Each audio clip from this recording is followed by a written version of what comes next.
My fear this week, what I think is the biggest story, is that after just a few days of not even a national lockdown, just a number of states doing it, that the government's willingness to continue with this in the face of what looks like increasing economic fallout is already waning. And yesterday we showed you the first indications of that, and I made the prediction that they were going to be done by the end of this week. Well, now we're in day 2, and it's looking even more like that will be the case. Take a look at this tweet from the president.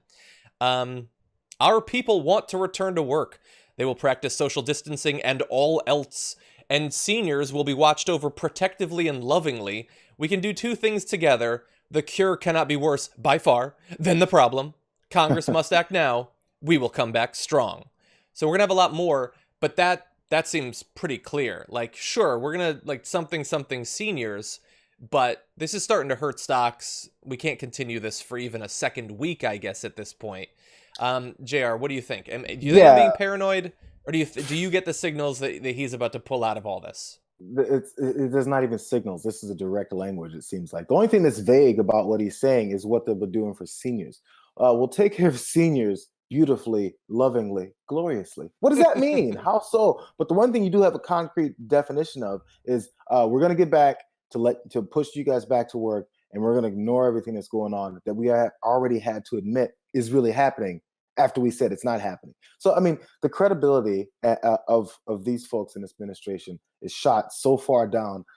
There's nothing they can say that will allow anyone to believe anything else. So I was just saying this yesterday to myself. I was like, you know what?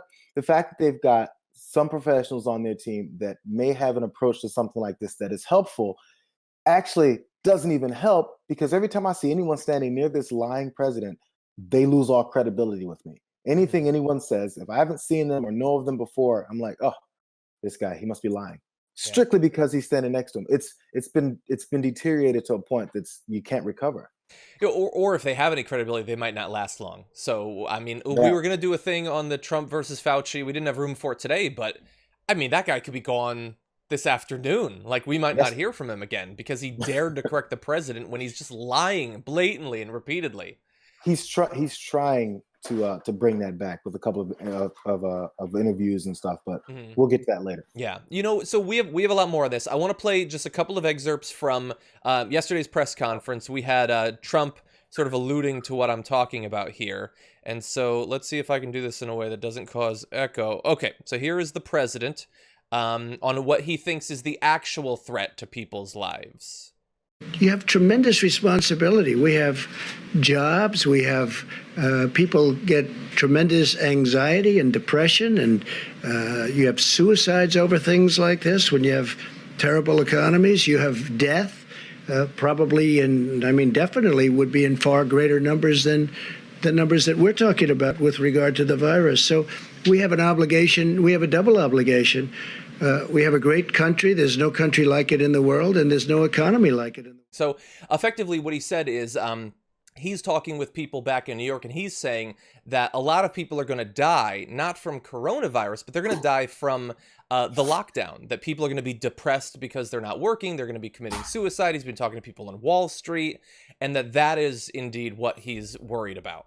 That's who he's talking to. So again, I'm glad you brought up that part, because we did preview these, and the guy is talking about how he used to be part of this Wall Street situation, and people are going to be all sad and depressed, and Wall Street people. Again, it goes back to only those folks are the ones that count. Only those folks are the ones that matter. Yet before this, as things started, people that didn't have enough resources to get to hoard things the way many people were, or even have the mobility to get and prepare for this. None of those people were mentioned, or regular minimum wage to middle class to lower middle class workers. Nobody was considered in those situations. Only when the Wall Street folks start telling you, hey, Donnie, we're depressed. We're a little bit sad. I'm sick of being at home in my 12,000 square foot apartment. Yeah. So, I mean, okay. It's as we've noticed, we've seen even celebrities, athletes, all these folks that we see that they have a certain level of connection to us during this. But we still see that they have a better opportunity to do it comfortably than others. So he's going to be asked here who he's listening to during all this. And here's what he had to say. Morgan Stanley, Goldman Sachs, they're all predicting a pretty dire second quarter. So who are you listening to? Where's the brain trust? You have all these medical advisors. I think we're listening to many people. I mean, that was my world. I know many of those people. I have many people that are friends of mine, some enemies also, by the way. But, it's been a good world for me. I like that world. I like those people. They're tough and they're smart. Okay, so there. Wall Street is my world. I like those people. I like that world. It's been a good world for me. His brain sort of shut down a little bit there, but I think that he was being pretty honest. He is definitely listening to those people, and that's why the big theme of this show, and indeed the shows throughout this week, will likely be Wall Street wants people to go back to work. Not necessarily for them to go back to work, by the way. They need people to go back to work.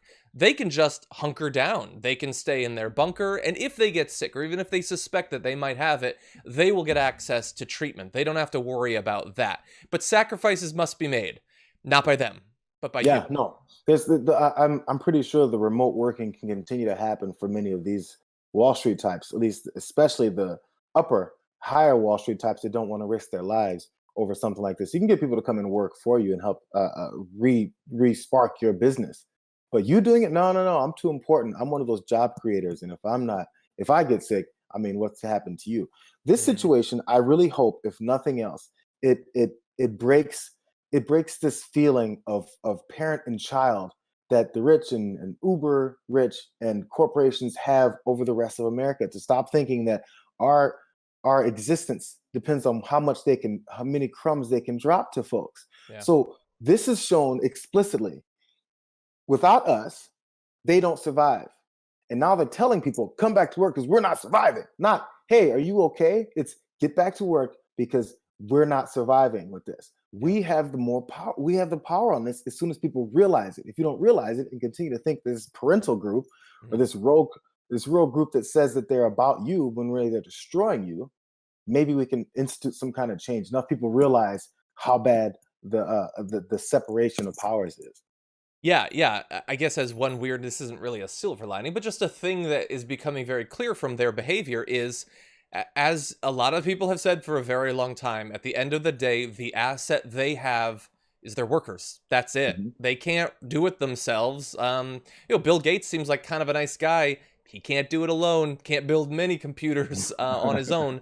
They do need us. And unfortunately, for us, they don't necessarily need 100% of us. They'd be satisfied with 97%, 98%.